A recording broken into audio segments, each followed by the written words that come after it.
$200,000 for failing to pay $10 million in license fees, warning it must settle the first installment next week, or the license may be suspended or revoked. Lai is confident that profits from the sale of farmland owned by HEV will cover the overdue payment. In another bid to raise much-needed funds, HEV Executive Director Ip Ka-po announced a crowdfunding proposal today. The station is now offering to sell Wong's 10.75% stake to members of the public for $10,000 each. The plan, pending court approval, is aimed at paying staff their overdue wages by Lunar New Year. A future white knight will buy back all these shares.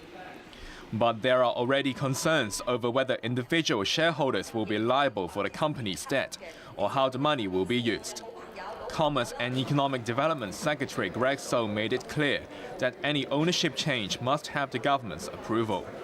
I do not want to speculate on these initiatives, but obviously all these initiatives or proposal has to comply with the law, including the Broadcasting Authority and any applicable laws of Hong Kong. A high court jury is deliberating a verdict in the case against the captains accused of manslaughter in the Lama Ferry disaster 3 years ago. The judge has ordered the jury to rely on evidence instead of sympathy for the victims and their families. The 56-year-old captain of Hong Kong and Kowloon Ferry Sea Smooth, Lai Sai-ming, and 57-year-old coxswain of Hong Kong Electric's Lama 4, Chow Chi-wai, each face 39 counts of manslaughter and 2 counts of endangering the lives of others at sea. They were operating the 2 vessels that collided off Lama Island with a total of 188 passengers on board. The Lama 4 had been taking Hong Kong Electric staff and their families to watch the National Day fireworks in 2012. It was one of Hong Kong's worst sea disasters, leaving 39 people dead, 8 of them children. 92 people were injured. The 2 coxswains have pleaded not guilty to the charges, and both have pointed fingers at each other. This morning, as a 9-member jury retired to begin deliberation, High Court Judge Brian Keith instructed them to reach a majority verdict of 7-2 or 8-1. He reminded them to make a decision based on evidence and not out of sympathy for the loss of lives or plight of the victims' families. 16 people were injured when a minibus crashed into the back of a KMB double-decker in Kwai Chung this afternoon. The accident happened at around 4:30 p.m. at a roundabout on Cheung Wing Road. The minibus driver was trapped in his vehicle and had to be rescued by firefighters. Lawmakers have strongly condemned the Civil Aviation Department for spending public money on facilities without getting formal approval. They also criticized the department's Director General for willfully neglecting his responsibilities and duties. ATV's Bo Leung reports. The chairman of LegCo's Public Accounts Committee didn't mince words when he slammed 2 government departments following an investigation into an audit commission report. The Civil Aviation Department, the CAD, was criticised for not being forthcoming on plans for its new headquarters, while the Architectural Services Department was taken to task over its role as project manager. The committee considered it inexcusable and condemns the Civil Aviation Department and the Architectural Services Department that in implementation of the new CAD headquarters, CAD had deliberately overridden the administration internal mechanism to regulate the use of public money. The Civil Aviation Department had sought $2 billion to build its new headquarters at Chek Lap Kok in 2008. But according to the auditor, the department did not seek approval to construct an additional area on land reserved for future use. The department came under fire for spending $1.4 million on installing LCD monitors in rooms and venues already equipped with less sophisticated video display units.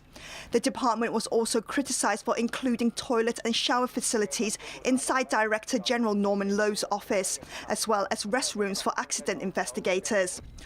Lawmakers condemned Lowe, saying he had willfully neglected his responsibilities and duties to provide complete and accurate information to LegCo for funding approval. I've been a member of the PAC for only 2.5 years, and of course this is the most serious case of blatant violation of government's rules and regulation by a department head, by a director. Low has been ordered to submit a report to the Transport Minister. The committee also hit out at the government for failing to provide long-term care services for the elderly. Acting on the auditor's report, lawmakers said the current number of residential care places for the elderly is insufficient and unacceptable. Between 2013 and last year, 5,700 senior citizens died while waiting for a place. With the waiting time now at 36 months, the committee urged the Labour and Welfare Bureau and the Hospital Authority to make better use of their resources. 6 inmates have taken a warden and a guard hostage at a prison in the southern Taiwanese city of Kaohsiung. Authorities at Daliao prison said the prisoners had fired warning shots with rifles and handguns they seized from the armory, but no one was injured. They demanded getaway vehicles and told the local media they were protesting against prison conditions, as well as the special treatment former President Chen Shui-bian got when he was released on medical parole. 4 of them were in prison for drug-related crimes, 1 was doing time for murder, and 1 for robbery. China and the U.S. are looking to narrow their differences when President Xi Jinping makes his first state visit to Washington this September.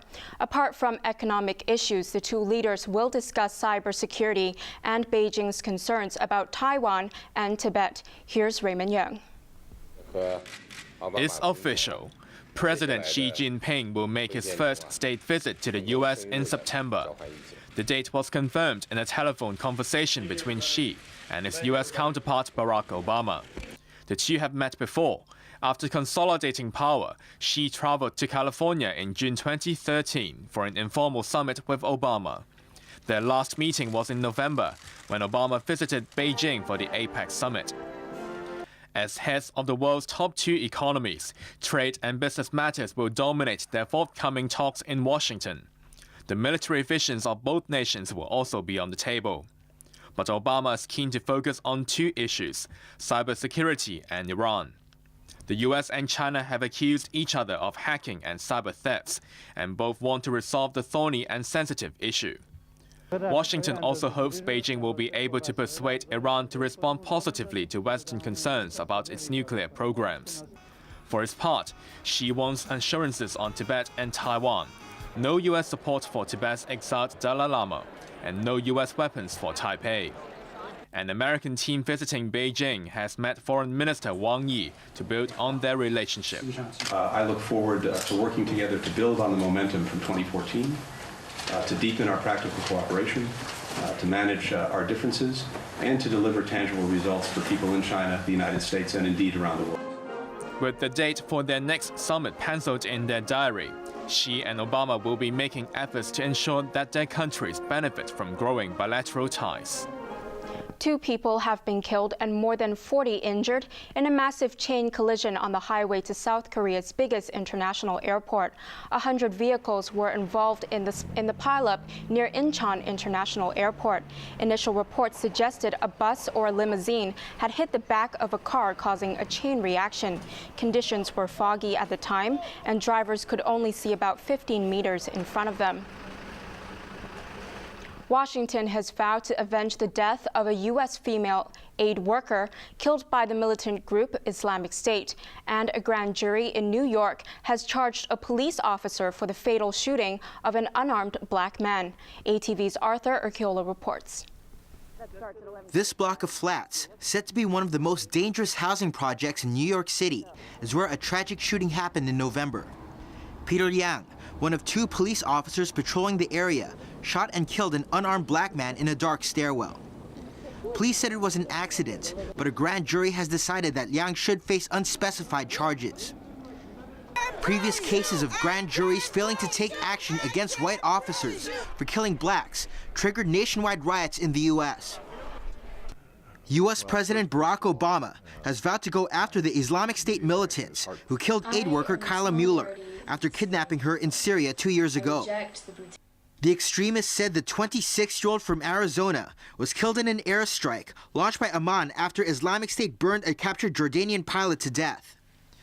Washington has confirmed Mueller's death, but doubts that she died in an air raid.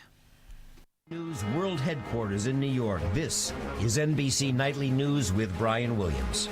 Good evening, I'm Lester Holt in for Brian. We're glad you're here. U.S. TV viewers turning in to the Nightly News with Brian Williams on NBC won't be seeing him for some time, if ever. The most watched TV presenter in America has been suspended without pay for 6 months after exaggerating a report about the first days of the Iraq War in 2003. Williams said the helicopter he was in was hit by a rocket-propelled grenade. But war veterans pointed out that the newsman wasn't in the aircraft that was attacked. Williams apologized and blamed what he called the fog of memory, but NBC said what he did was inexcusable. Arthur Urquiola, ATV News. Sports now, and in football, Mario Balotelli, the forgotten man of Anfield, has come in from the cold to score the winner in Liverpool's Premiership clash with Tottenham Hotspur. ATV's An Chang reports.